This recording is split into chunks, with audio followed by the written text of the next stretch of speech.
자, 오늘은 마태복음 16장 15절부터 16절 말씀을 통해서 주 예수 그리스도라는 제목으로 말씀을 전하겠습니다. 일산에 저희 동기 목사님이 지금 사역을 하고 있는데, 여러분 여기 교회 오셨던 목사님 아니에요. 다른 목사님 또 있어요. 동기 목사님 여러 분 계시는데, 그분은 무료로 기타를 수리해 주는 이런 사역을 하세요. 그래서 유튜브에 기타 고치는 목사 딱 치면 이분이 바로 나와요. 기타 고치는 목사 이름으로 유튜브 활동도 하고 있고, 그리고 많은 분들의 기타를 많이 고쳐주고 있어요. 혹시 기타 망가지신 분들은 얘기해 주세요. 이번 주 중에 이런 유튜브가 올라왔어요. 그곳에 최덕신 전도사님 아시죠? 최덕신 지금 목사님이신가요? 최덕신 전도사님께서 다녀가셨어요. 그래서 그 유튜브가 올라왔는데 그분과 짧은 인터뷰를 하고, 그리고 그분이 좋아하는 찬양 두 곡을 들려주셨어요. 제가 처음 예수를 믿기 시작했을 때요, 이 최덕신 전사님의 찬양을 너무너무 좋아했어요. 1990년도 초반에. 그때 아마 이분의 찬양이 우리나라 교회에선 제일 많이 불려졌던 찬양이 아닌가, 그런 생각을 해봅니다. 지금도 기억이 많이 나고 제가 참 좋아했던 찬양, 그분의 찬양 가운데 하나가 그 이름이란 찬양이에요. 그 가사가 이렇게 되는데, 여기 앞에 가사 있습니다. 예수 그 이름 나는 말할 수 없네. 그 이름 속에 있는 비밀을, 그 이름 속에 있는 사랑을, 그 사랑을 말할 수 없어서 그 풍부함 표현 못해서 비밀이 되었네. 그 이름 비밀이 되었네. 사람들 그 이름 건축자의 버린 돌처럼 버렸지만 내 마음에 새겨진 이름은 아름다운 보석. 내게 있는 귀한 비밀이라 내 마음에 숨겨진 기쁨. 예수 그 이름 나는 말할 수 없네. 그 이름의 비밀을, 그 이름의 사랑을. 이 어떤 노래인지 궁금하시죠? 예배 끝나고 이 노래 부를 거예요, 오늘.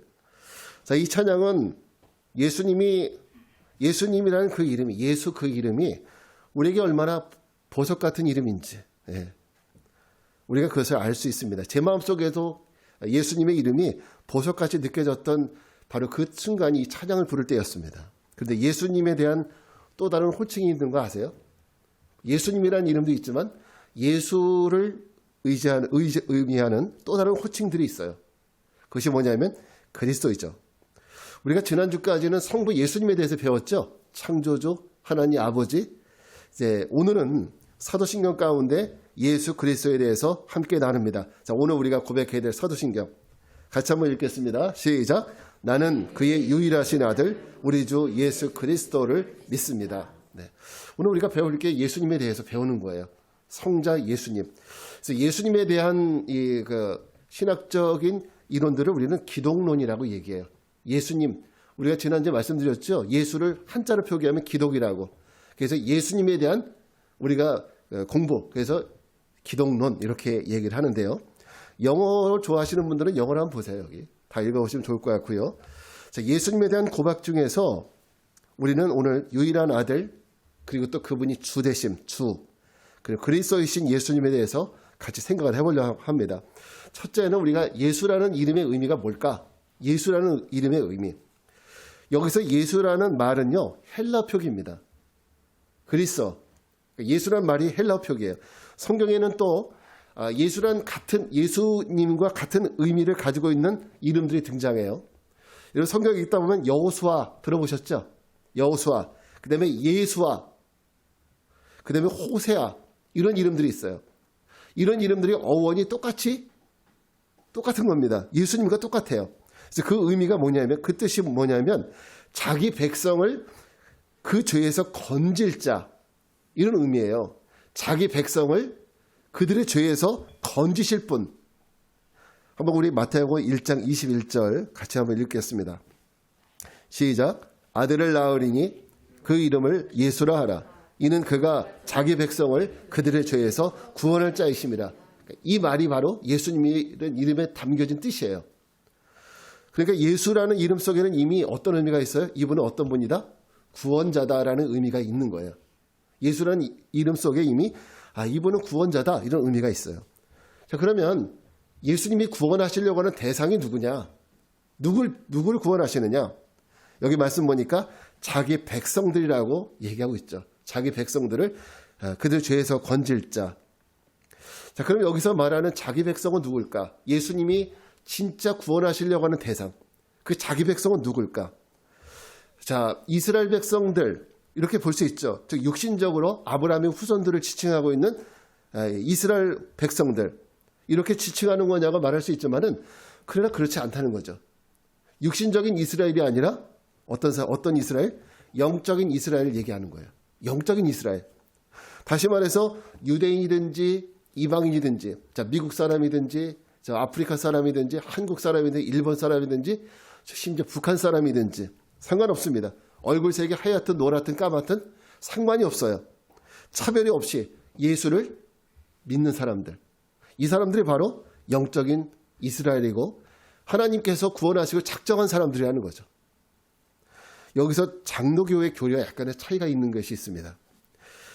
장로교에서 신앙생활 하시는 분들은 이 부분에서 약간 어떤 생각을 하시냐면 장로교의 칼빈주의 입장에서 보게 되면 구원받은 백성이 어떤 사람이냐, 창세전에 이미 하나님께서 구원을 하시기를 작정한 사람들, 이미 태초에 창세전에 하나님께서 너는 구원하고 너는 안 해, 이미 작정한 사람들을 얘기한다고 말해요. 그래서 감리교의 교리에서는 약간의 차이가 있는 것이 그 대상이 예수를 믿는 사람은 누구나예요. 에브리원, 누구나. 이게 바로 감리교의 교리에 큰 차이가 있어요. 미세한 차이라고도 볼 수 있죠. 근데 어쨌든 간에 감리교회나 장로교회 이런 차이가 중요한 것이 아니라요. 구원의 대상이 제한적이라는 거예요. 제한적이라는 거죠. 제가 감리교 교리나 장로교 교리를 말씀드리는 거는 똑같이 공통적으로 모든 사람이 구원받는 게 아니에요. 어떤 사람이냐면 예수를 믿는 사람들. 예수를 믿는 사람들만으로 하나님께서 구원하실 대상들이 한정이 된다는 걸 아셔야 됩니다. 자, 그러니까 여러분 왜 교회가 전도를 해야 되고 그리고 선교하고 예수행복축제 우리가 이거 하고 비싼 돈 들여가면서 전도비 들여가면서 왜 우리가 이 전도를 해야 되느냐. 네. 누구나 다 구원을 받을 거라면, 아무나 다 구원받는 거라면 하나님이 죄를 짓든 예수를 믿든 안 믿든 불교를 믿든 무당을 섬기든 누구나 다 구원받는 거라면 우리가 전도할 필요가 있어요, 없어요? 전도할 필요가 없죠. 그죠? 그러나 우리가 전도를 해야 되는 이유는 예수를 믿는 사람들이 한정되기 때문에. 어떤 사람들? 예수를 믿는 사람, 구원받을 사람들이 한정되어 있다는 거죠. 그래서 우리가 이 전도를 하면서 아무쪼록 한 사람이라도 이 구원에 들어오게 하기 위해서 우리는 전도하라는 사명을 받은 사람들이에요. 여러분 잊지 마세요. 전도는 내가 해도 되고 하기 싫으면 안 해도 되는 것이 아니라 예수님이 우리에게 맡겨준 사명이에요. 너 이거 해. 맡겨준 사명이에요. 한번 볼까요? 마태복음 28장 19절부터 20절입니다. 같이 읽을게요. 시작. 그러므로 너희는 가서 모든 민족을 제자로 삼아 아버지와 아들과 성령의 이름으로 세례를 베풀고 내가 너희에게 분부한 모든 것을 가르쳐 지키게 하라. 볼지어다 내가 세상 끝날까지 너희와 항상 함께 있으리라 하시니라. 이 부분을 우리는 예수님의 지상 명령이라고 말하거든요. 예수님께서 이 땅에 있는 모든 그리스도인들에게 주시는 사명입니다. 우리는 나가서 뭐 해야 되느냐? 우리는 나만 신앙생활 잘하면 되는 게 아니에요. 우리 사명은. 우리는 전도해야 돼요. 믿지 않는 가족, 믿지 않는 이웃 전도해야 됩니다. 내게 맡겨주신 영혼들. 여러분 이번에 전도 대상자, 내가 전도하려고 하는 전도 대상자가 각자가 여러분 지난번에 이름을 써냈던 그분들이 하나님께서 이번에 내게 구원하라고 맡겨주신 영혼이구나. 이런 마음으로 꼭 전도에 임하시기 바랍니다. 기도하면서 아직 시간이 있으니까 기도하면서 여러분 전도하시고 또 전화도 가끔씩 하시고 못 만나면 또 만나기도 하고 밥도 좀 사주시고 커피도 사주시고 전도비 드렸잖아요. 커피도 사주시고 밥도 좀 사주시고 맛있는 거 좀 사주세요. 그래서 11월 21일 우리는 주님께 귀한 영혼의 추수를 드리는 이런 귀한 날 되기 바랍니다. 자, 두 번째 예수님에 대해서 말씀드릴 것은 그러면 예수 그리스도라고 했는데 그리스도란 뭐냐? 그리스도에 대해서 보겠습니다. 누가복음 4장 18절부터 19절입니다. 같이 읽을게요. 시작. 주의 성령이 내게 임하셨으니 이는 가난한 자에게 복음을 전하게 하시려고 내게 기름을 부으시고 나를 보내사 포로된 자에게 자유를, 눈먼 자에게 다시 보게 함을 전파하며 눌린 자를 자유롭게 하고 주의 은혜의 해를 전파하게 하려 하심이라 하였더라. 여러분, 그리스도란 말의 뜻이 뭐냐? 따라합시다. 기름 부음을 받은 자. 네, 기름 부음을 받은 자. 네, 기름을 받은 자라는 뜻이에요. 그러니까 내가 기름을 알아서 내가 부은 게 아니라 누구로부터 기름 부음을 받은 사람이에요. 누구로부터 받았을까요?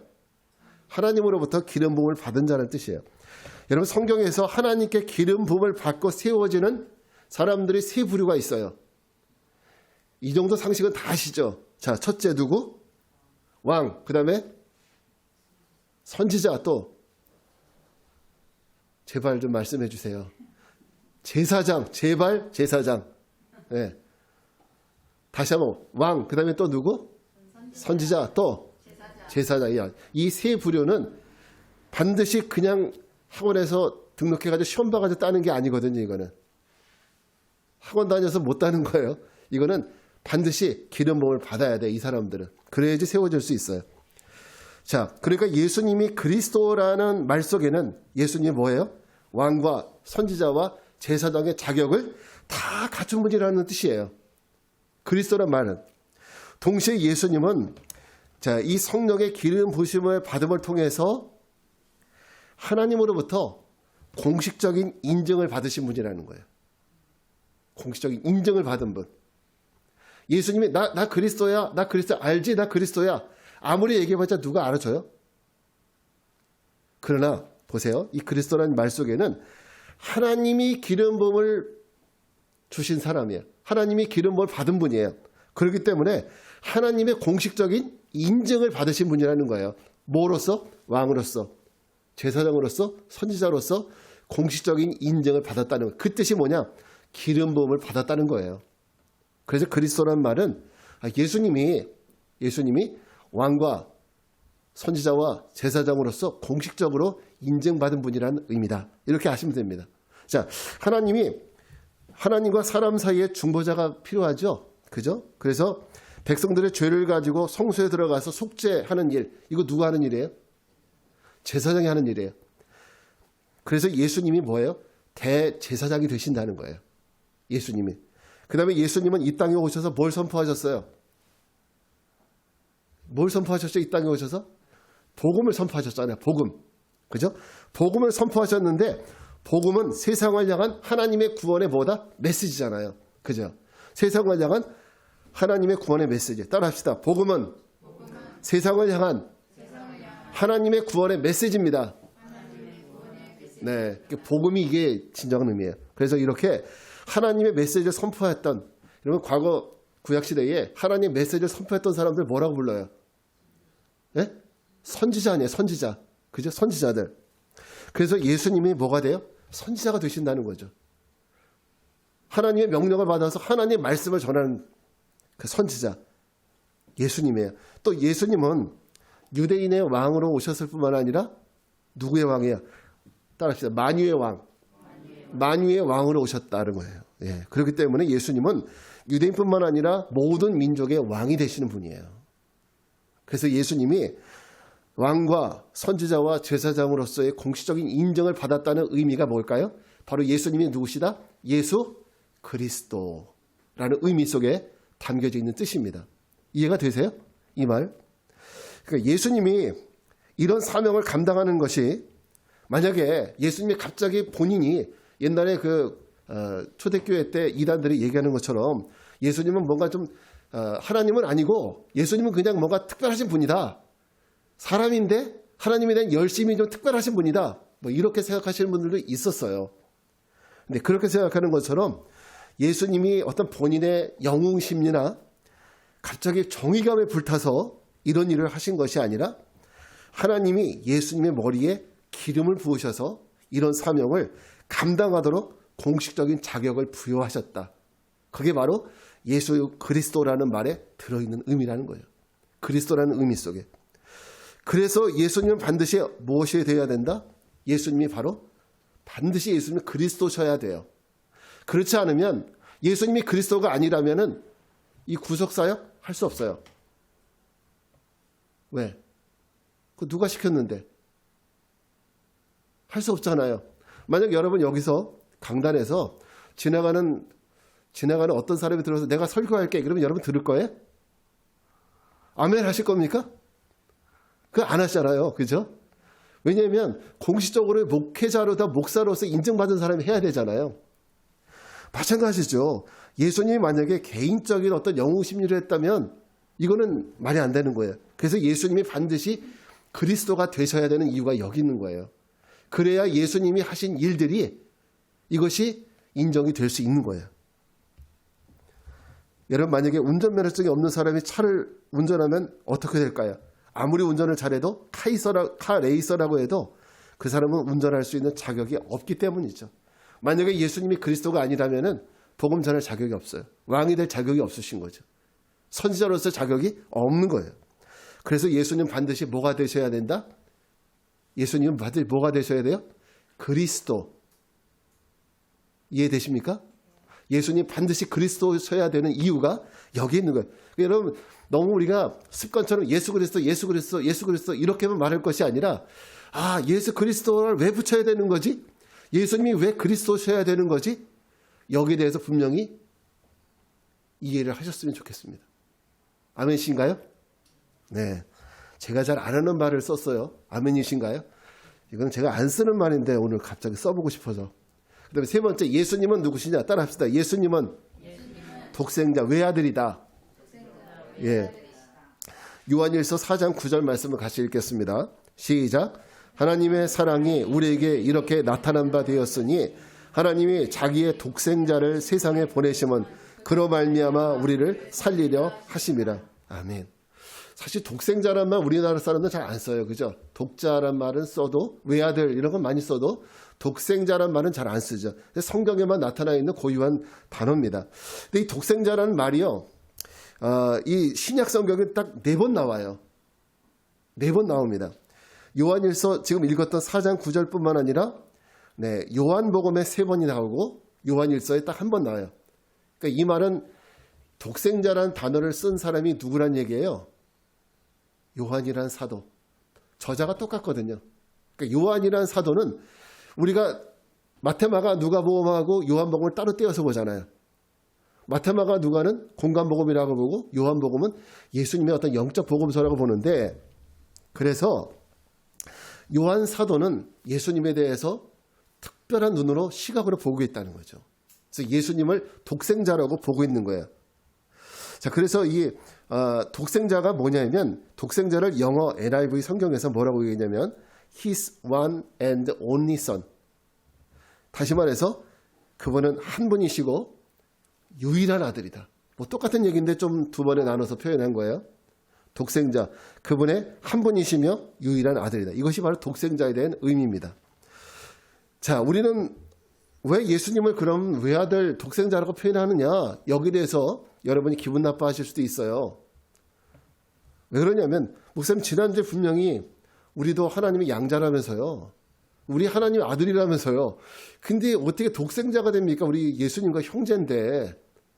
이렇게 엉뚱한 질문을 하실 분들도 있을지 모르겠습니다. 많이 피곤하시죠? 빨리빨리 설교를 해나가기 노력하겠습니다. 네. 그래요. 이렇게 생각할 수 있지만 그러면서 우리가 정말 우리가 홍길동하고 똑같은 신세구나. 아버지를 아버지라 부를 수 없고 형을 형이라고 부를 수 없는 호부효형을, 그죠? 하나님을 아버지라 부를 수 있구나 참. 형을 형이라고 부를 수 없는. 네. 자, 근데 여러분 이거 우리 이렇게 생각하면 안 되고요. 지난주에 말씀드렸던 것처럼 하나님의 친자는 오직 예수님 한 분밖에 없는 거예요. 하나님의 친자는 예수님 한 분밖에 없어요. 또 성자 예수님은 성부 하나님과 똑같은 하나님이세요. 똑같은 하나님이세요. 그래서 예수님의 독생자가 맞습니다. 우리는 입양된 자녀예요. 입양된 자녀. 우리가 아무리 입양되어서 하나님을 아빠, 아버지라고 부른다고 할지라도 우리는 입양된 자녀입니다. 우리는 하나님을 은혜로 아버지라고 부르는 사람들이죠. 예수님은 당연히 친자이기 때문에 하나님을 아버지라고 부르지만 우리가 하나님을 아버지로 부르는 것은 은혜로 부르는 거예요. 하나님이 인간의 죄를 대속하시기 위해서 내어주신 분이 바로 독생자 예수 그리스도십니다. 그래서 예수님만이 유일한 구세주가 되시는 것이고, 그래서 부처나 이슬람인의 알라나 심지어 카톨릭의 성모 마리아가 구세주가 될 수 없는 이유예요. 왜? 예수님만이 독생자니까. 예수님만이 독생자잖아요. 한번 볼까요? 사도행전 4장 12절입니다. 같이 한번 읽을게요. 시작. 다른 이로서는 구원을 받을 수 없나니 천하 사람 중에 구원을 받을 만한 다른 이름을 우리에게 주신 일이 없음이라 하였더라. 이 사도행전 말씀이 정확하게 못 박아서 얘기하는 거예요. 예수님만 구세주고 다른 아무도 아니라는 거죠. 왜 카톨릭이 이단이라고 말하는 이유 중 하나가 바로 여기에 있습니다. 마리아가 예수님의 어머니시니까 솔직히 우리 인간적인 차원에서 보면은 저기 자기 아들한테 좀 얘기 좀 해서 나 좀 잘 좀 봐달라고 그래. 우리 이렇게 할 수 있잖아요. 우리가 이런 인간적인 면에서 마리아가 높아졌어요. 그러나 마리아는 하나님의 독생자가 아니라는 거죠. 마리아는 피조물이고요. 하나님 피조물이고 아담의 죄를 그대로 이어받은 사람이고, 그리고 마리아도 예수를 통해서 구원받아야 될 대상이라는 거예요. 그러니까 마리아가 구세주가 될 수 없다는 거예요. 또 이슬람교나 불교나 이런 다른 구원의 이런 종교들이 구원의 종교가 될 수 없는 이유도 바로 여기 있는 거예요. 요즘에 이슬람 사람들, 아프가니스탄 사람들 300여 명이 진천에 와 있다가 또 다른 데로 여수인가 어디 그쪽으로 옮겨갔다고 하는 얘기를 들었는데, 나라를 잃었으니까 얼마나 불쌍해요. 그죠? 그렇습니다. 사람을 불쌍히 여기는 건 오케이. 좋아요, 그거는. 사람을 불쌍히 여기는 거는 해야 돼요. 불쌍히 여겨야 됩니다. 그러나 구원은 아닙니다. 그들이 믿는 종교, 그 종교는 진리가 아니라는 거. 이거 꼭 아셔야 됩니다. 교회에서 이런 사실을 알려드리는 이유는요, 우리가 기독교를 믿으니까, 구원의 종교를 믿으니까 교만하라는 얘기가 아닙니다. 그 사람들을 경멸하거나 무시하라는 얘기도 아니에요. 단지 그들은 무지하기 때문에 잘못 믿고 있는 거거든요. 무지하기 때문에. 하나님을 모르니까. 그러니까 무지한다는 것은 공부를 못했다는 얘기가 아니에요. 하나님을 알지 못하는 게 무지라는 거예요. 하나님이 구세주고 모르는 것이 무지예요. 그 사람이 초등학교밖에 못 나와서 무지가 아니라 그런 뜻이 아닙니다. 이 무지한 자들을 불쌍히 여겨서 그들을 구원하기 위해서 여러분도 주님의 거룩한 도구가 되어야 하기 때문에 이런 말씀을 드리는 거예요. 이번 예수행복축제에 그러니까 모두가 대상입니다. 그러니까 우리가 전도해야 될 대상은 물론 여러분이 알고 있는 분들도 당연히 해야 되지만 이 세상 모든 사람들이 구원의 대상이 된다는 거예요. 심지어는 여기 저 옆에 있는 저 무당 아저씨도 구원해야 될 대상이에요. 네, 저분도 구원해야 돼요. 사랑하고 전도해야 될 사람입니다. 꼭 기억하시기 바랍니다. 그 누구도 마찬가지예요. 다 구원해야 될 대상이에요. 자, 마지막으로 예수님에 대해서 한 가지 더 하겠습니다. 예수님은 우리의 주님, 주가 되신다는 거죠. 주. 예수님이 우리의 뭐가 돼요? 주님이 된다는 거죠. 여러분 아셨어요? 혹시 예수님을 주님, 주님이라고 부르는데 왜 주님이라고 부를까? 그죠? 자, 우리 앞에서 예수님이 우리 구속주가 되신다는 것을 배웠어요. 그렇습니다. 예수님만이 우리의 죄를 대속하실 수 있는 유일한 분이시고 우리의 죄를 다시 말해서 우리가 죄의 속박에서 딱 얽매여 있었는데 이 죄의 속박을 딱 풀어줄 수 있는 분, 그 죄를 딱 끊어서 풀어줄 수 있는 분, 유일한 분 누구십니까? 예수님밖에 없는 거예요. 그래서 예수님은 주님 이렇게 부르고요. 영어로는 로드, 주여 이렇게 부르게 되는 것이죠. 자, 빌립보서 4장 23절 말씀 사도 바울의 표현 한번 보겠습니다. 시작. 주 예수 그리스도의 은혜가 너희 심령에 있을지어다. 많이 와서 들어본 문구 같죠? 이게부터 목사님들 축도할 때 많이 써요. 이 표현은 바울이 이제 13개 서신을 썼잖아요. 서신마다 뒤에 서신을 받는 편지를 받는 그 공동체를 축복하기 위해서 이 표현을 씁니다. 축복의 문장이죠. 여기도 보게 되면 주 예수 그리스도의 은혜가 이렇게 얘기해요. 사실 이 말에는 예수님에 대한 모든 표현이 다 들어있어요. 그죠? 예수님에 대한 모든 표현이 다 들어있어요. 예수님 뭐예요? 주. 그 다음에 예수님, 그분은 뭐예요? 그리스도. 예수님에 대한 모든 표현이 다 들어있죠. 자, 그럼 예수님은 언제부터 우리 주인이셨냐? 언제부터 우리 주인이 되신 겁니까?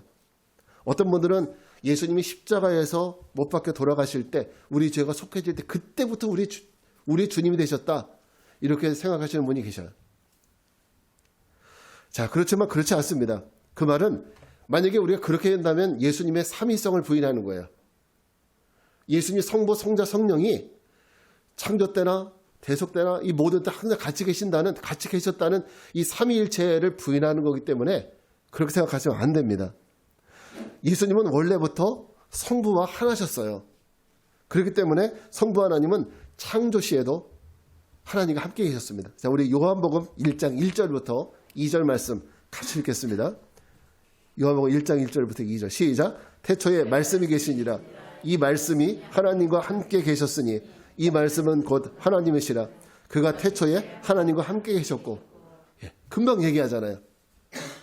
말씀은 예수님이에요. 근데 이 말씀이 태초에도 계셨대요. 그 태초에 이 말씀이 누구와 함께 했어요? 성부 하나님과 함께 계셨대잖아요. 그러니까 예수님이 이 창조의 사역에 같이 하셨다는 거예요? 안 하셨다는 거예요? 함께 하셨다는 거죠. 그러므로 하나님의 태초에 천지를 창조하셨다고 말씀하신 것처럼 예수님은 태초부터 우리 주인이셨습니다. 태초부터. 그러니까 이 세상에 생겨나기 이전부터 이미 예수님은 우리 주인이신 거예요. 어떤 주인? 창조의 주인. 창조주. 우리 창조주 이렇게 부르죠? 그죠? 예수님은 창조의 주인이. 주님이 우리를 창조하셨으니까. 우리도 주님이 창조하신 거잖아요. 그죠? 우리도 내가 서로 예쁘게 만들어서 나온 게 아니잖아요. 내가 힘써서 예쁘게 인터넷 뒤져서 예쁜 모양 다 따가지고 만든 게 아니니까. 예수님이 창조하셨으니까 창조의 주인이 되는 겁니다. 그리고 우리를 구속하셨으니까 그분은 무슨 주? 구속주가 되는 거예요. 구속주. 자, 구속주가 뭡니까? 우리의 죄를 속해 주신 분. 구속주가 되는 거예요. 그런데 우리가 확실하게 알아야 되는 이유는 우리가 예수님을 나의 주님으로 받아들이잖아요. 나의 주님으로 인정하잖아요. 근데 우리가 내가 예수님을 주님으로 인정한다는 게 뭘까? 그냥 입술로 주님, 주님, 주여, 주여 하면 이걸로 끝나는 거예요? 여러분의 삶 속에서 나의 주님을 어떻게 인정하고 받아들입니까? 그 받아들이는 행동을 어떻게 하고 계십니까? 사실 이것이 굉장히 중요합니다. 우리가 확실히 알아야 될 것은 예수님을 나의 주로 받아들이고 인정한다고 해서 그것이 입술로 주님을 고백한다고 해서 그것이 주님을 섬기는 삶이 아니라는 거죠. 자, 여러분 그 옥션이라는 거 들어봤죠? 옥션. 옥션 많이들 애용하시죠? 저도 많이 애용하는데 옥션은 원래 인터넷 쇼핑몰이라는 뜻이 아니에요. 원래는 그 뜻이 경매란 뜻이잖아요. 옥션이라는 경매란 뜻이에요. 옛날에 한 악한 사람이 옛날 그 미국의 노예시장 있을 때니까 노예시장에서 노예를 딱 보다가 아주 예쁜 여자 노예를 발견했어요. 아주 예쁜 여자 노예가 경매에 올라온 거예요. 그래서 이 사람이 딱 생각하기를 저 예쁜 여자를 내가 딱 사서 못된 짓을 좀 해야 되겠다. 이런 마음을 품은 거예요. 그러면서 속으로 중얼거렸습니다. 내 저 여자를 사야지.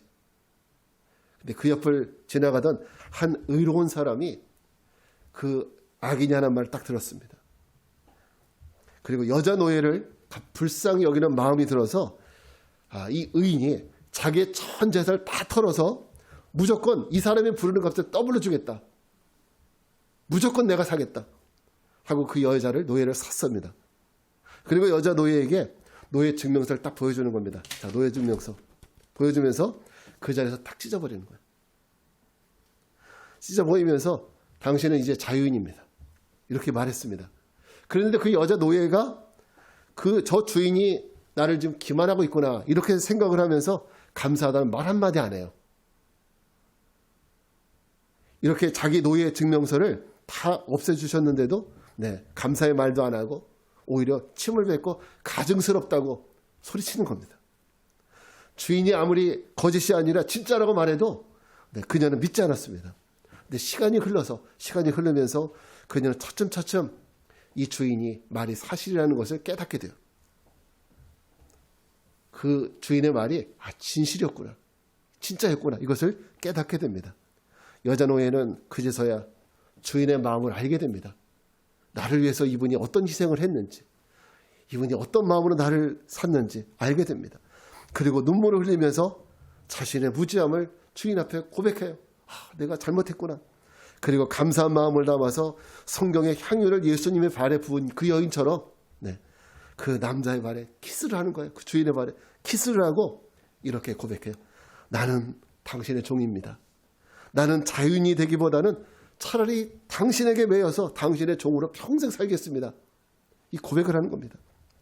그 여자 노예는 오직 이 주인을 쫓아가야만 내가 살 수 있다는 확신이 생긴 거야. 그래서 그렇게 결정한 겁니다. 그리고 그녀는 감사의 마음을 담아서 그분께 이렇게 고백해요. 오 주님, 오 주님. 여러분, 이것이 우리가 예수님께 드려야 될 고백이에요. 주님에 대한 고백. 영혼 없는 주여가 아니라 내 죄를 사해 주셨구나. 나를 자유케 하셨구나. 바로 여기에 대한 깨달음이 있고 느껴지고 절실해서 나를 구해주신 그분께 내 모든 걸 다 바치겠습니다. 이런 마음으로 내 모든 것, 내 생명도, 내 인생도, 내 시간도, 내 모든 걸, 내 영혼도 주님께 다 바치겠습니다. 이런 의미로 주님께 고백하는 것이 오 주님이라는 의미예요. 여러분, 우리는 세상의 주인은 원래 마귀입니다. 그죠? 세상의 주인은 마귀인데 우리는 다 과거에 마귀를 주인으로 섬겼어요. 성경이 그렇게 얘기해요. 그랬더니 우리로 하여금 이 마귀가 죄를 짓게 만들고 또 결국 멸망의 길로 인도했습니다. 그런데 하나님은 우리를 위해서, 우리를 구원하시기 위해서 이 의로운 아까 그 주인처럼 독생자이신 예수 그리스도를 이 땅에 보내셨어요. 그래서 그 아들의 생명을 십자가에서 죽게 하셨습니다. 예수님이 주우셨던 그 생명값, 예수님의 생명값, 예수님이 십자가에 흘렸던 그 피값, 그 얼마나, 돈으로 치면 얼마나 될까요, 그거? 우리 돈으로 환산할 수 있나요, 이거? 예수님의 생명값을? 그 값을 다 주고, 우리가 상상할 수 없는 그 값을 다 주고, 하나님은 우리를 사신 거예요. 우리를 산 거예요. 세상의 종을 위해서 자기 자식을 죽이는 이런 주인은 없습니다. 그죠? 세상의 종을 구원하시기 위해서, 죄인을 구원하기 위해서 자기 자식을 죽일 수 있는 이런 주인이 어디 있습니까? 그 주인은 오직 하나님 한 분밖에 없어요. 그래서 예수님이 우리의 주가 되시는 거예요. 여러분, 예수님을 주님이라고 고백할 때 이제는 우리 마음속에 이런 좀 마음의 감동이 있었으면 좋겠습니다.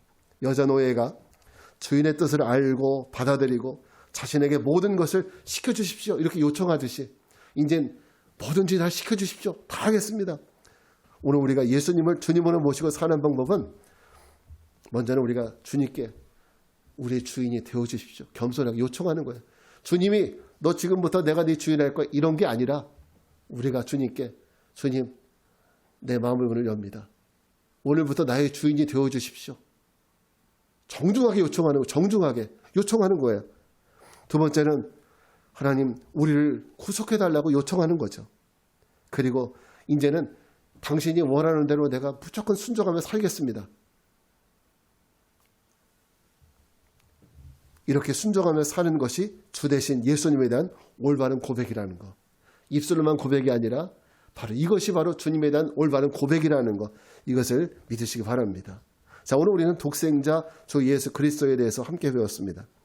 여러분, 우리가 왜 예수님을 믿어야 하는지, 왜 예수님이 우리의 주가 되시는지 분명히 알고 깨달아서 이젠 그 어떤 이단의 공격에도 흔들리지 않고 오직 예수님만 믿고 섬겨서 자신도 구원에 이를 뿐만 아니라 믿지 않는 수많은 영혼들을 주님께로 인도하는 복된 믿음의 성도들 되시기를 주의 이름으로 축원합니다.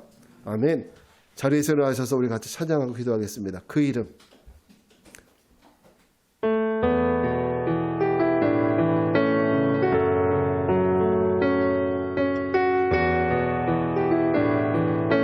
예수 그 이름. 예수 그 이름.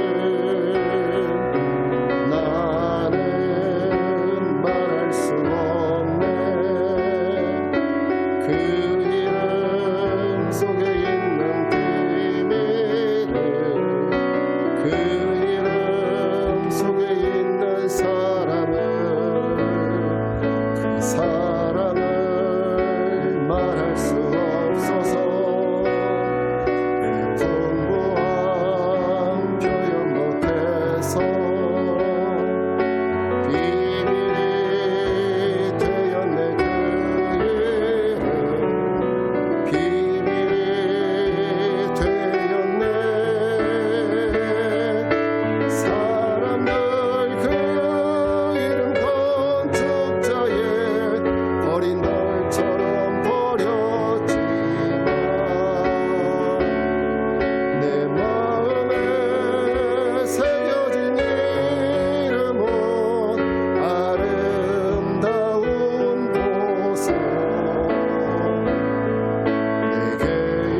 말할 수 없네.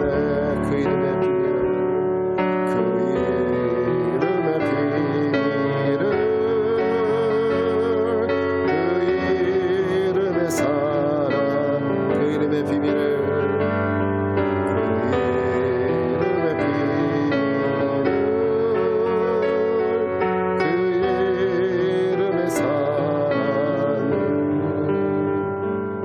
기도합시다. 그렇습니다. 우리 모두에게 예수라는 이름보다 더 귀하고 소중한 이름은 없습니다.